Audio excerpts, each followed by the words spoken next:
आला होता महापौर कार्यालयाचा. आपण काय तपासणी केली आणि तपासाअंती काय निष्पन्न होणार? आज सकाळी महापालिकेमध्ये एक मेल आला की मेयर कार्यालय इथं बॉम्बस्फोट करण्यात येईल.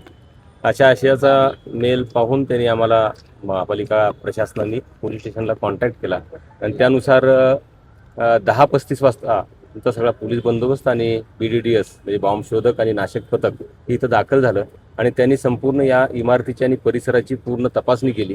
तर अशा प्रकारचा काही बॉम्बस्फोटासारखी परिस्थिती किंवा तशा प्रकारचं काही वस्तू किंवा काही कुठलं संशयास्पद गोष्टी काय आढळून आलेल्या नाही.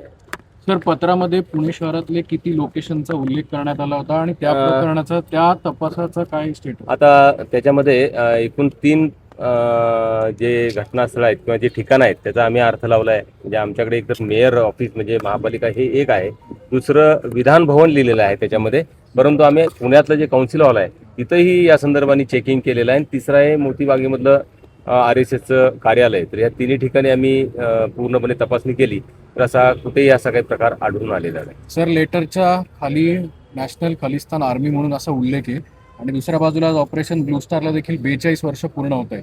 तर या अनुषंगाने सुद्धा काही माहिती आपण गोळा करण्याचा आता आम्ही या संदर्भाने आमचा पूर्ण टीम्स लावलेले आहेत आणि सायबर आमचा विभाग जो आहे त्याच्या मदतीनं या सगळ्या मेलच्या बाबतीत आणि इतर संदर्भाने संपूर्ण आमचा तपास करण्यात येईल. कुठून आला हा मेल, कसा आहे, आता त्या संदर्भाने आमच्या टीम्स वर्क करत आहेत. संपूर्ण आपण त्या तपासामध्ये त्या निष्पन्न झाल्यानंतर आपल्याला नंतर अपडेट्स दिल्या आहेत. यापुढे कशी काळजी घेतली जाणार आहे, काय कारण या संदर्भाने जिथं काय आमची मर्मस्थळ आहेत किंवा जिथं फार सेन्सिटिव्ह ठिकाण आहे तिथं आम्ही चेकिंग करत असतो. परंतु अशा प्रकारे असं काही कुठे आढळलं किंवा कुणाला काही जाणवलं तर निश्चितपणे आम्हाला कळवलं तर आमचा चांगला प्रतिसाद त्या गोष्टीला राहील.